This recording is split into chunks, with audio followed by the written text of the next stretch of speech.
This is Law with Charlie, hosted by Charlie Medcalf. This is your podcast and YouTube channel for all things law, legal academia, and qualifying as a barrister. Hello and welcome to this latest episode of the Law with Charlie podcast. I am Charlie Medcalf and it's great to be back here once again.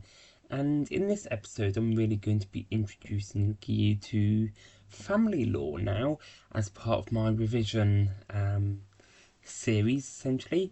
And so, like I have said previously for the other areas of law, I like to listen to podcasts when I'm doing more mundane tasks, like doing the washing up, cooking, walking, etc., etc. And so this just provides me an additional way to revise, get the content in my head, and I found that it really does help me. So I've obviously looked, and there's little out there in terms of podcasts which are explicitly relevant for law degrees, and so I've decided to create this content for myself and others who like to listen to podcasts on relevant areas of law. So I hope this will be as useful to you as it will be for me, and it will aid your revision. And before I go any further, many of these podcast episodes do reflect the lectures I'm delivering on my YouTube channel, Law with Charlie. So if you haven't done so already, please do check out my YouTube channel, watch a few of the videos there, which are more lecture style, and then you can always come back here as well for revision style. And on my YouTube channel, please do like, comment and subscribe. It shows me people want content like this. It motivates me to keep going, and I love interacting with my audience. And so when you comment, I will always try my best to get back to you. And so far I've got a 100% success rate at that. And so yeah, I'd love to hear from you, so please do and let me know. So let's get straight into this now and think about what are we going to cover over this family law revision series. And so we start by looking at how the changing shape of the family, and so we look at how the family has changed over time. So in particular, we look at what actually is a family. We try and define what a family is, and we look at how families used to be and what families look like now, and how things have changed. Where did the whole idea of a family originate from? And all of that, it's very much the historical developments. And then we would also be asking ourselves the question, what is family law? So we would try and work out what a family is, but what is family law and what does family law do? And we will see how family law is essentially regulating those family relationships.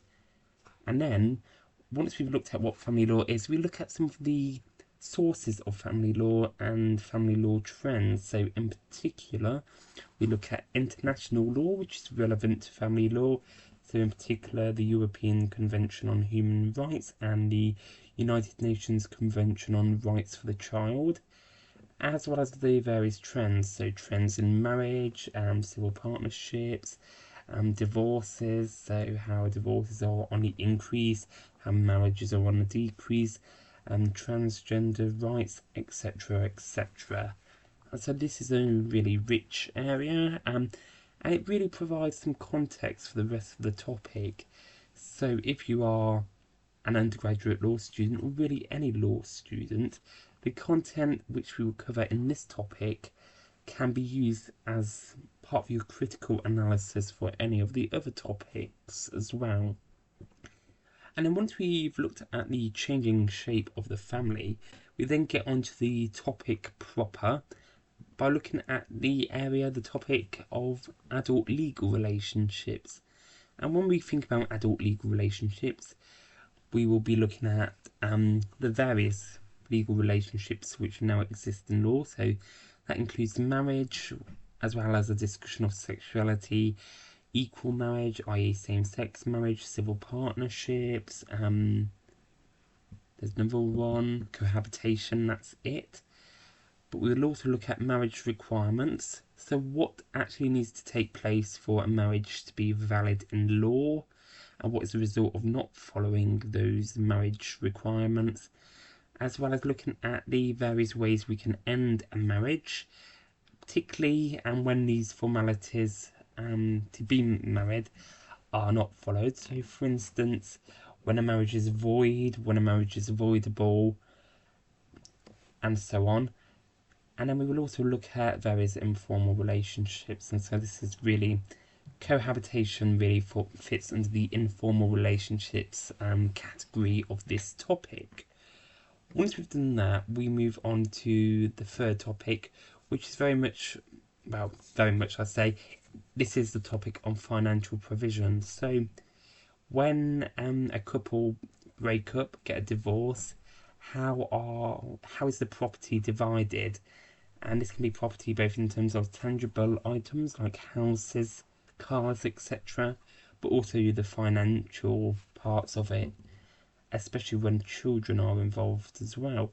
So we will look at the key principles in case law and statutes, look at the different orders which members of the family can get, and how the law really regulates this area of law. Once we've done that, we then begin to get into the nice, interesting, juicy stuff, as I like to think of it.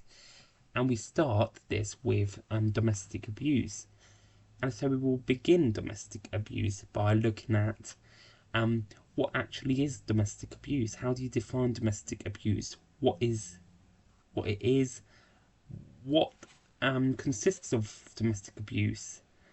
And once we've really had a look at what domestic abuse is and various academic criticisms over the definitions of domestic abuse and the legislation and the legislation developments, we will then move into the various remedies which are available. As say, domestic abuse operates on two levels really. You have the civil level, which is often what you get for the family courts, but you also get the criminal level. And so on the civil level, the civil remedies you can get are non-molestation orders and occupation orders. And then for criminal remedies, it's domestic abuse protection orders and domestic abuse protection notices. And they have much more severe consequences and some extra limitations compared to the civil remedies, which we will discuss when we tackle this topic as well. And then at the end of the criminal remedies content, we'll also look at the relevance of human rights, the European Convention on Human Rights, in cases of domestic abuse, because I'm sure anyone who's been studying law for a while now will know that the European Convention on Human Rights comes up pretty much all of the time. Then after domestic abuse, that very much concludes the first half of the family law course, and then we move on to, I am completely biased, but in my opinion the most interesting part of the course, which is both family law and is also a distinct area of law away from family law. And essentially the second half of the family law course is children's law. And you might hear this as children law or child law, depending on where you read or who you speak to. I like to refer to it as children law, as I'm led to believe it's the more formal way of putting it. And yes, children law is a topic within itself, but we will be looking at children law largely in a way which is relevant to family law more generally. And yeah, this is my most interesting part of the course, and this is where my research interests mainly lay. And so we begin this interesting topic of children law by introducing ourselves to what children law is, why we have children law, what does it regulate, how does it help children, before moving on to various principles in children law, so children's rights compared to the welfare principle, best interest tests and all that. We look at the European Convention on Human Rights again, as well as the United Nations Convention on Rights of the Child in a bit more detail. We will be looking at the various different principles in family law. So again, the well-being principle, the no delay principle, and so on. We look at parentage, including when and who will be the legal parents. What is the situations when it comes to surrogacy arrangements, because that is again very different to a natural pregnancy, and the law on parentage is rather complex, but we will tackle that. When we do look at surrogacy as well, we will also be looking at the Law Commission's report, where they propose some reforms for the law of surrogacy. And once we've done all of that, we then look at we move on from parentage to look at parental rights, parental responsibility, sorry, and then we move into the private law. So this is disputes regarding children between private individuals, usually the parents, and this is often the case where the parents are getting divorced or otherwise separating. And so here it's normally questions about who should have contact with the child, who should have parental responsibility, who should be the main parent, and so on. And once we've looked at the private law, we then look on at the public law, or the child protection elements.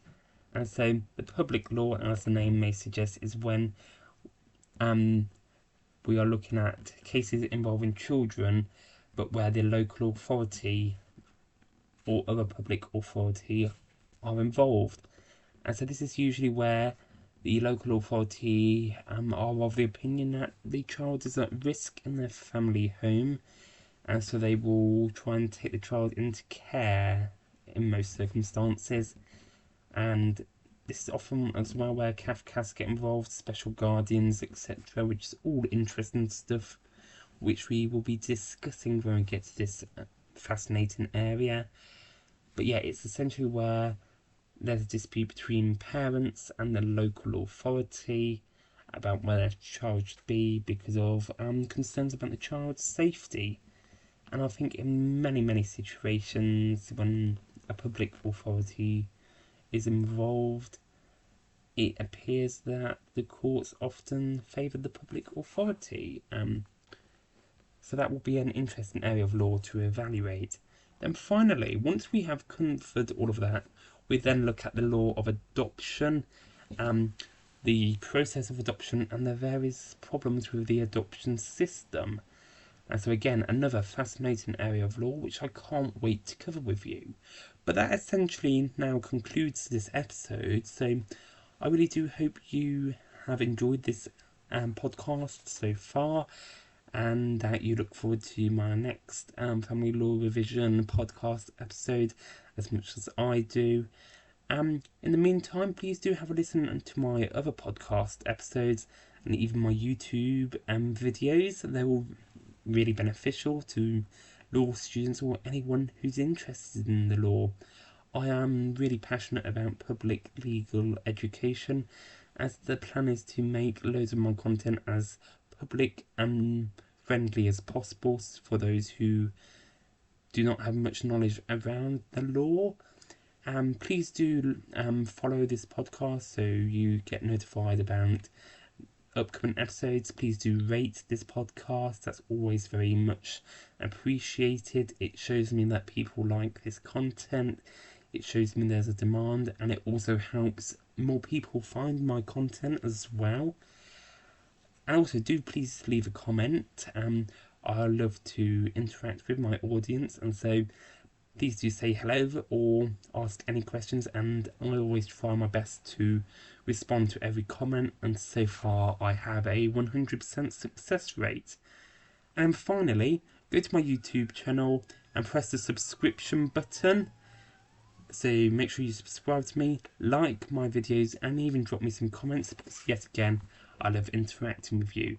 But that's pretty much everything for now, and I look forward to the next episode. But until then, I hope you have a good day, and I look forward to seeing you in my next podcast episode. Goodbye. Thank you for listening to Law with Charlie, with your host, Charlie Medcalf.